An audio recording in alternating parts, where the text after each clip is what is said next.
Hi, everybody. If the background looks familiar, then you're familiar with my friend Crafts with Crashly. This is totally her workspace that I have taken over because I'm visiting her. And I have got the fourth day of the James Craig testimony. All the testimony that came in on Friday. You don't want to miss a thing, and you won't after you listen to this introduction.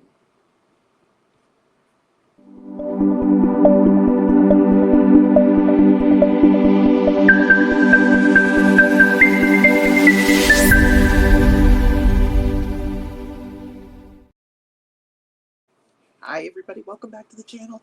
I'm Rebecca, your host of Crafting and Crime Daily. These days, doing it on the road while I visit some friends. You know, it's summertime. We're out visiting.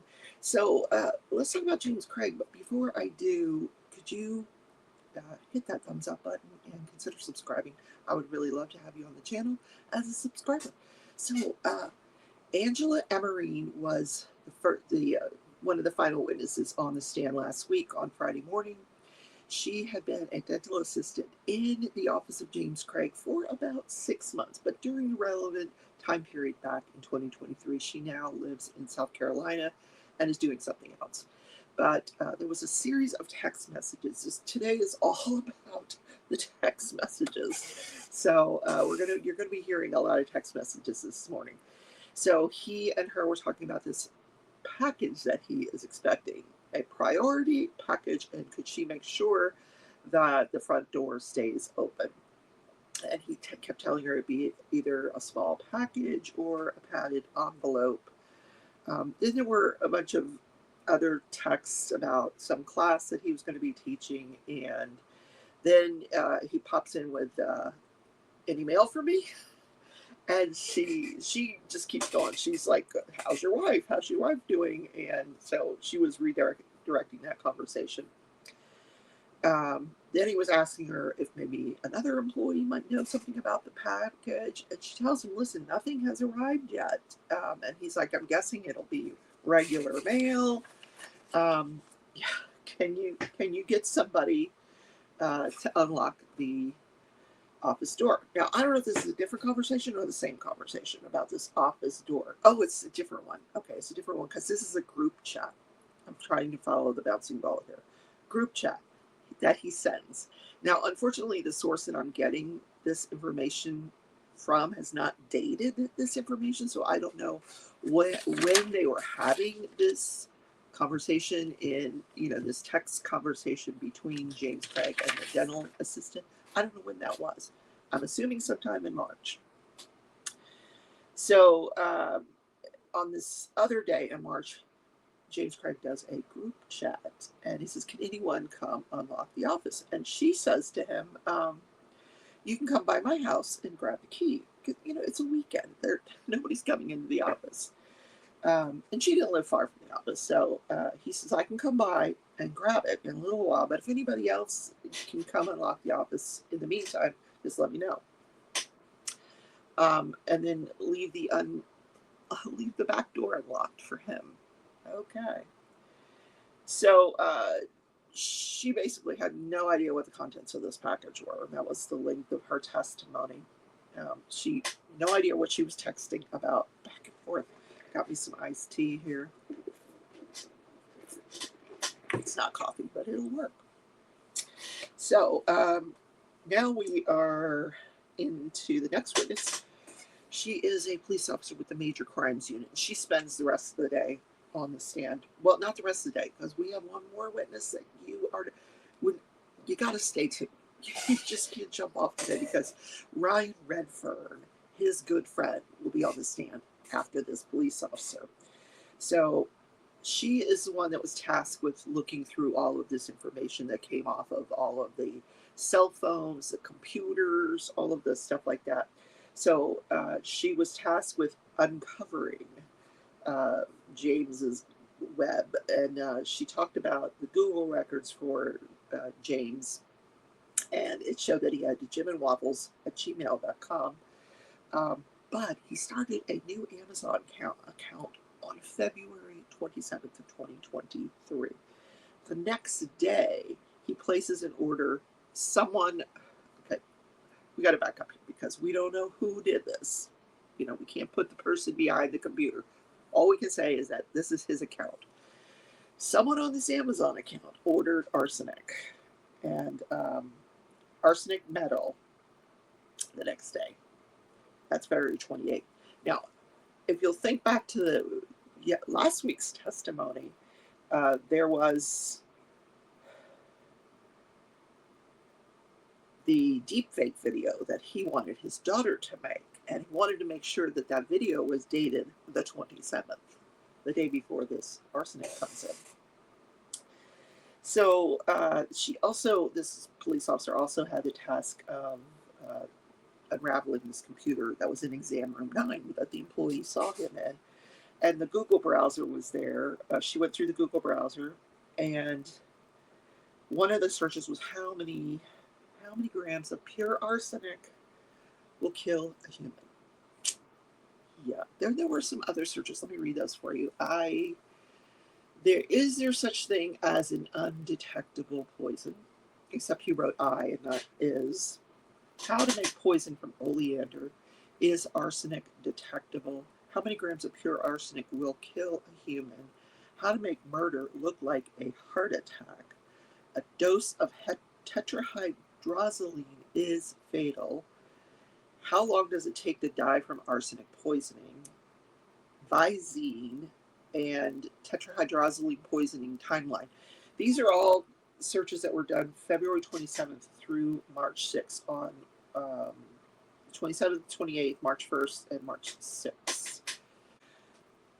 So the next thing that they looked at was Angela Craig's cell phone. And when you know, no messages about wanting to search poisonings, no messages about searching ways to harm herself,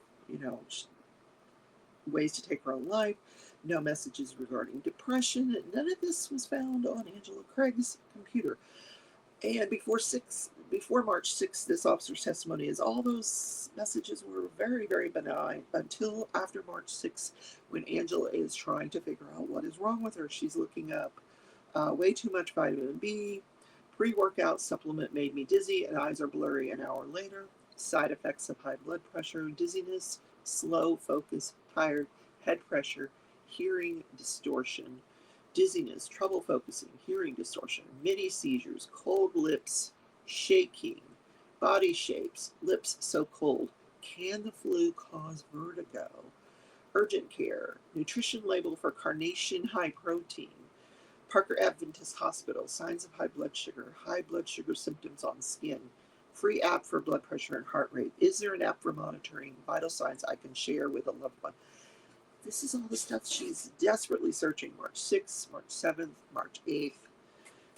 Trying to figure out what the heck is wrong with her. Then there were a series of text messages between Angela Craig and, now it's working, I'm just looking more of her searches that go on the 8th. She's looking for, is there an app for monitoring vital signs, low blood pressure, diabetes, internal sugar causes, fall asleep, deep snore, internal tremors, OSA, obstructive sleep apnea, internal tremors and chills, internal medicine doctors in Aurora, all the way up through the day before she passes away.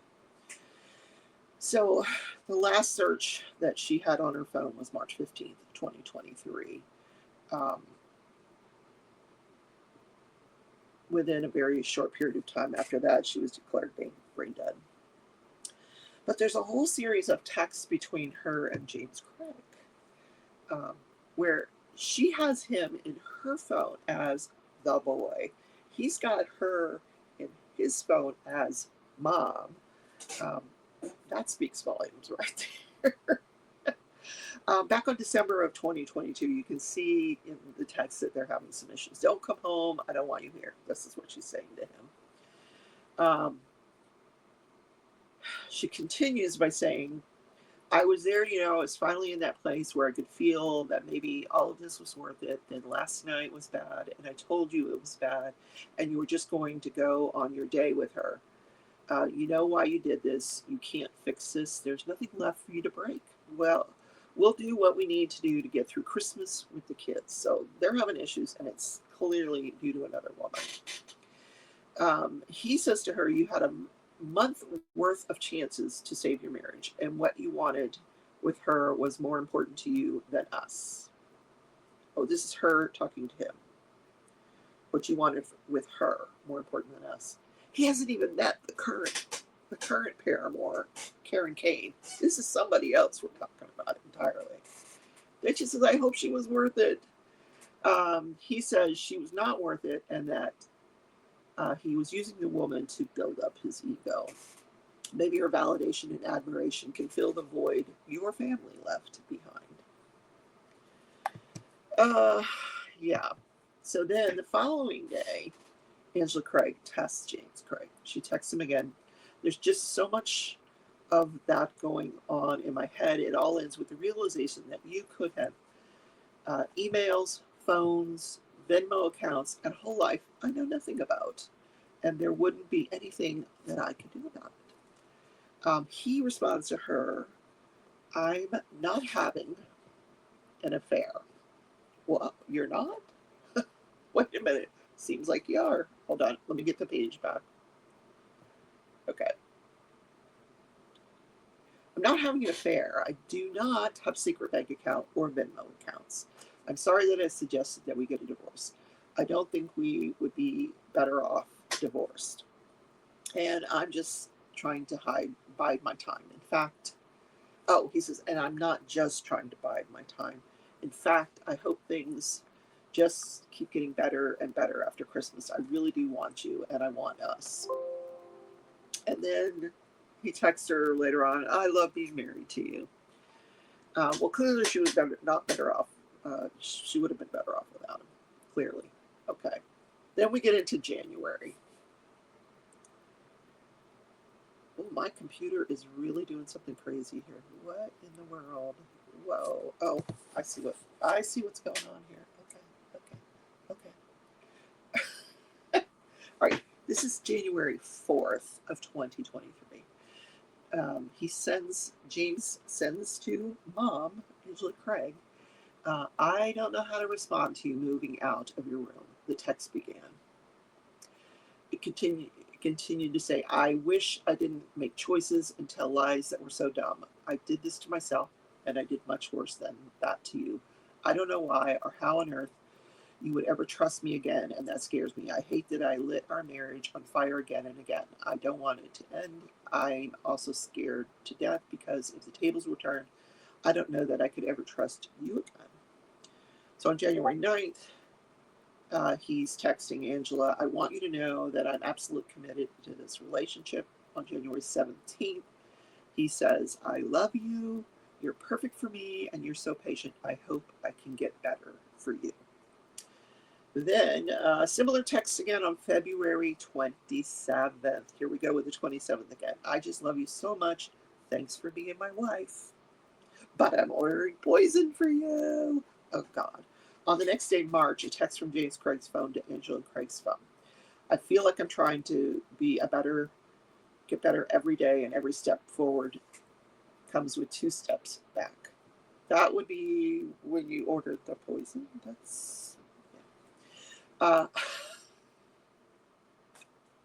he asked Angela, don't tell your sister about what's going on here. No, don't tell her. What? What do you mean don't tell her? Yeah, don't tell your sister what's going on. I would like you to keep last night's conversation details between you and I. There are always going to be things that stay between you and me. This is Angela's response. Protecting you is more important than venting. I think it's time to find a therapist. Oh, I don't know. I think it might be past time. But anyhow. So I don't think he met this Karen Kane woman until, I don't know when he met her. Wait till she gets on the stand. Then we'll get the skinny on her. We'll see where she fits in here. But yeah. So in March of 2023, Angela says to Craig, is there anything else you want to tell me about her? And he says, there isn't really anything else to disclose. I was in Las Vegas by myself. I only want to sleep with you. And then there's this whole series of text messages from Angela to James about her symptoms that just left my screen. Here we go. See if we can get them. Okay. Thank you so much for making me my drink this morning. I just love you, and I hope you have a great day. Now, this is March 1st. March 6th. The first smoothie. You're welcome, baby. I love you too. I think my body is not letting the caffeine this morning either. My stomach feels fine, but my head feels fuzzy and dizzy. Very strange. Then it says, it's been a week since caffeine for you. Maybe your body is saying no thank you. I did a full scoop of caffeine and a full big scoop of the B vitamins. Is that how much you normally use? I'm super shaky. And she says, oh yes, I do a small scoop.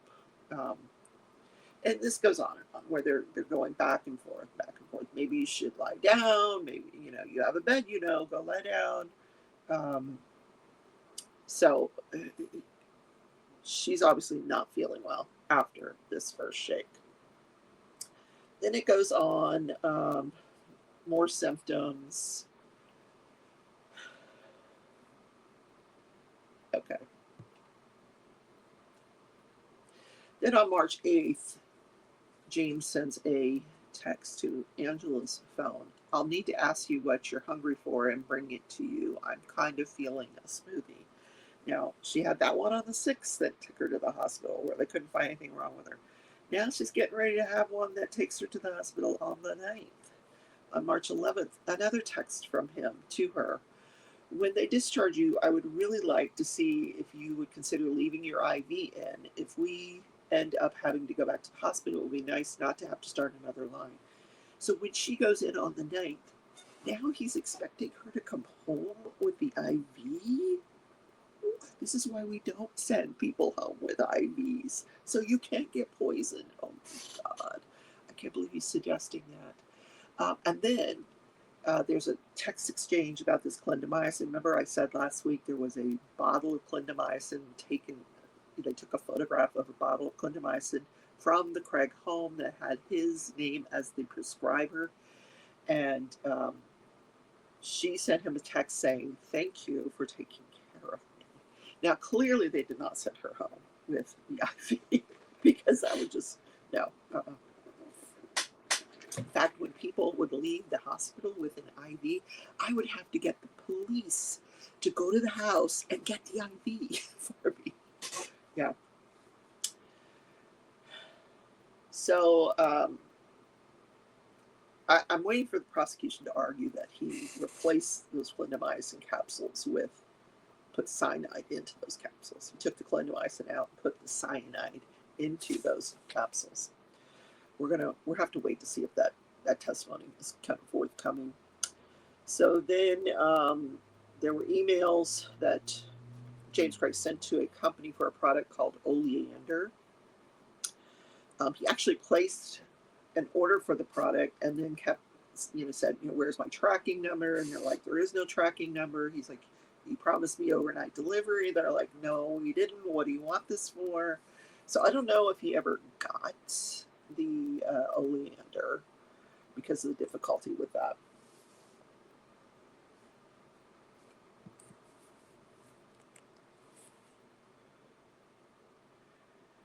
So next person on the stand was Ryan Redfern. Now this is James Craig's good friend. They went to the university together. They opened their practices together. And Ryan explained it's a very complicated business relationship that these two have. But it's not really employee, employer, or partner. It's sort of a hybrid relationship that I really don't want to go into because it's kind of boring. But they were not doing well. Business was not doing well. And he had just had this conversation with James Craig. You're going to need to take a drastic pay cut.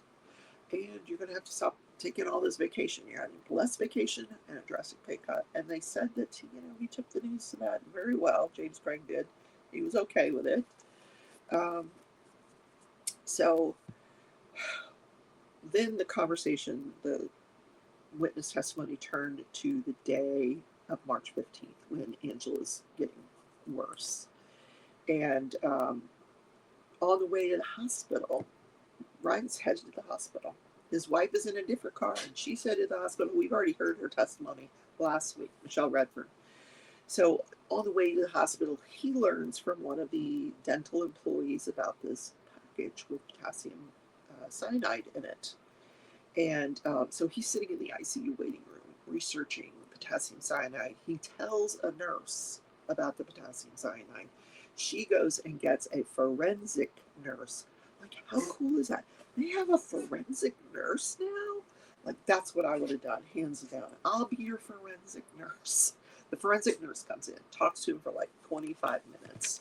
And then I assume after that they got the ball rolling to see what was going on with her. But by then she's brain dead. She's brain dead. There's no coming back from what happened to her. But then, so then later in the day, Redford gets back in his vehicle with his wife. James Craig calls. They've been in the phone. They've been in their car for maybe 10, 15 minutes at this point. The call goes on to the Bluetooth speaker. And here's his recollection of the conversation. Jim, what was in the package? Craig says, it's not that big of a deal. Jim, what was in the package? A ring for Angie. It wasn't a ring. Well, it wasn't opened. Jim, it was potassium cyanide. Why do you need potassium cyanide? Ryan, what have you done? And then he says, why do you need potassium cyanide? This is not something we need in dentistry. It's something we practice with. And that's when he says, I was playing a game of chicken with my wife. So that's where the testimony ends on Friday. Today's Monday. That's where it ended on Friday. And that is where it will pick up today. I don't think Ryan Redford is done. I don't think there's been a cross-examination. He's a very, very important witness. So have a wonderful day. Let me know in the comments what you think of this case so far. It's so interesting. And we've just scratched the surface with the testimony. So have a great day. I'll see y'all later.